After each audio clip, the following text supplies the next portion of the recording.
सभी को मेरा नमस्कार।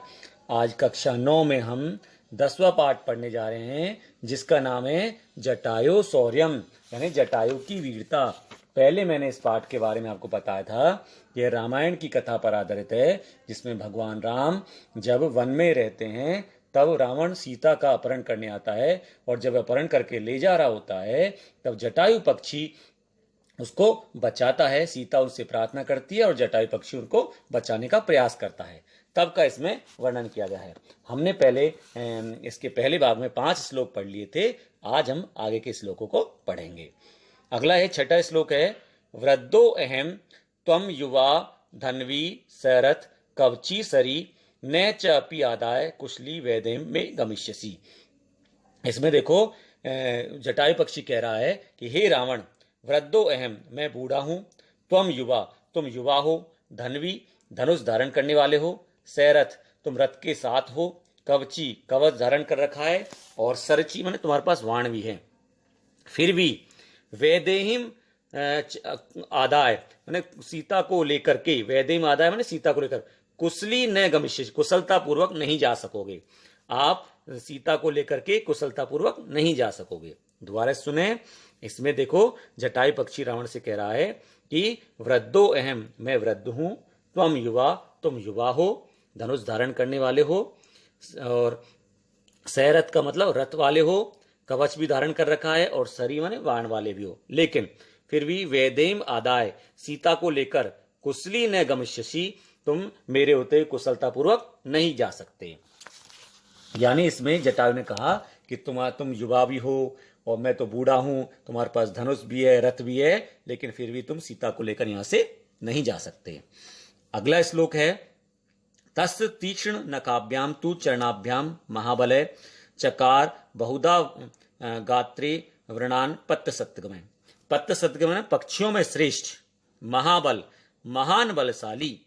तस्, उस जटायु ने, तीक्ष्ण नखाभ्याम, अपने तीखे नाखूनों से, चरणाभ्याम माने अपने पंजों से, तस् ग्राते, उस रावण के शरीर पर, बहुधा व्रणान चकार, बहुत से घाव कर दिए। एक बार और सुने, पत्त सत्यगमय का मतलब पक्षियों में श्रेष्ठ, महाबल है, महाबलशाली उस जटायु ने तीक्ष्ण नखाभ्याम, अपने तीखे नाखूनों से, चरणाभ्याम माने अपने पंजों से, तस् ग्रात्रे, उस रावण के शरीर पर, बहुधा व्रणान चकार, बहुत घाव कर दिए। इसका मतलब सुने ध्यान से कि पक्षियों में श्रेष्ठ, महान बलशाली उस जटायु ने अपने तीखे नाखूनों से और पंजों से उस रावण के शरीर पर बहुत से घाव कर दिए। जब वो सीता को ले जा रहा था तो जटायु ने उसको बचाने की कोशिश की और उसके शरीर पर बहुत से घाव कर दिए।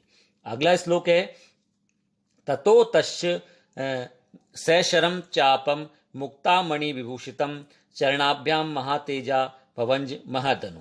इसमें देखो, इसके बाद उस महान तेजस्वी जटायु ने, महातेजा का मतलब महान तेजस्वी उस जटायु ने अपने पंजों से, कह रहा है चरणाभ्याम माने अपने पंजों से, उस रावण के जो है मुक्त मणि विभूषितम, मुक्त मणियों से सुशोभित और सुसज्जित, और वाण सैसर माने वाणों से युक्त उस महान धनुष को, महधनु, उस महान धनुष को, भवंज माने तोड़ दिया। दोबारा सुने, उसके बाद उस जटायु ने, महान तेजस्वी उस जटायु ने अपने पंजों से मुक्ता मणि विभूषित, महान मणियों से सुशोभित, मणियों से सुशोभित और वाण वाले उस महान धनुष को तोड़ दिया। यानी दोबारा भावार्थ समझें कि उस महान तेजस्वी जटायु ने अपने पंजों से मणियों से सुशोभित उस रावण के और वाणों से युक्त महान धनुष को तोड़ दिया। आगे अगला श्लोक है, स भग्न धनवा वीरथो हतस्वो हतसारथी अंकेन आदाय वैदेहिम पपात भूमि रावण में। इसकी बात सुने, देखो, जटायु के प्रहारों से, जटायु के प्रहारों से जो है हत अश्व जो है भग्न धनवा, टूटे हुए धनुष्वाण वाला, वीरथ है जिसका रथ भी नष्ट हो गया था, हत अश्व जिसके घोड़े मारे गए थे, हत सारथी जिसका सारथी भी मारा गया था, ऐसा वह रावण वैदेहीन अंकेन आदाय, सीता को अंकेन आदाय माने गोदी में लेकर के, भूमि पपात, जमीन पर गिर पड़ा। दोबारा सुने कि इसके जटायु के प्रहारों से रावण जिसका भग्न धनवा, जिसका धनुष्वान टूट गया था। वीरथ है, वो रथविहीन हो गया था। हत अश्वा, जिसके घोड़े भी मारे गए थे। हत सारथी, जिसका सारथी मार गया। ऐसा वे रावण वैदेहीन अंके नादाय, सीता को गोदी में लेकर जमीन पर गिर पड़ा। भावार्थ समझे कि जब जटायु ने रावण पर प्रहार किया तो रावण जो है उसका धनुष्वान टूट गया था, रथ भी टूट गया था, उसके घोड़े भी मारे गए थे, सारथी भी मर गया था। ऐसा वे रावण वैदेही यानी सीता को गोदी में लेकर के जमीन पर गिर पड़ा। अगला श्लोक है संपर्यस्य वैदेहीन वामेन अंकेन रावणे तलेन अभिजगनासु जटायु क्रोध मूर्छित है। इसका मतलब है देखो, जब जटायु के प्रहारों से वो क्रोध से मूर्छित रावण ने, क्रोध मूर्छित है, क्रोध से मूर्छित रावण ने, और संपर्जस वैदेम वामेन अंकेन, वैदेम ने सीता को वामेन अंकेन संपर्जस अपनी बाएं भुजा में समेट करके तलेन अभिजनासु जटायु, जटायु पर चांटा जड़ दिया, जटायु को थप्पड़ मार दिया। दोबारा सुने, जटायु के प्रहारों से और क्रोध से मूर्छित रावण ने वैदेहीम वामेन अंकेन संपर्जस, सीता को अपनी बाएं भुजा में समेट करके और जटायु पर थप्पड़ का प्रहार कर दिया। भावार्थ समझें कि जब जटायु ने रावण पर प्रहार किया तो रावण को बहुत क्रोध आया और क्रोध से मूर्छित उस रावण ने सीता को अपनी बाएं भुजा में पकड़ लिया और उसको जटायु के थप्पड़ जड़ दिया। अगला जो है अंतिम श्लोक है, ध्यान से सुने। जटायु अतिक्रम में तुंडेन खगाधिपे वाम वाहुन दसे तदा व्यापार अरिंदम है।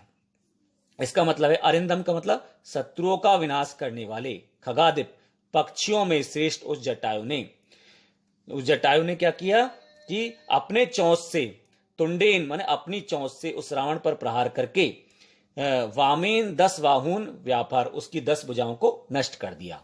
एक बार दोहरा सुने, अरिंदम माने शत्रुओं का विनाश करने वाले, खगाधिप पक्षियों में श्रेष्ठ उस जटायु ने तुंडेन अतिक्रम अपनी चोंच से प्रहार करके उस रावण की वामेन 10 बाहुन व्याझार, उस बाईं ओर की 10 भुजाओं को नष्ट कर दिया। भावार्थ समझें कि शत्रुओं का विनाश करने वाले पक्षियों में श्रेष्ठ उस जटायु ने अपनी चोंच से प्रहार करके उस रावण की 10 बाईं ओर की 10 भुजाओं को नष्ट कर दिया। सभी छात्र ध्यान से वीडियो को सुने और वर्कशीट जो हम देंगे उसके प्रश्नों को करें। धन्यवाद।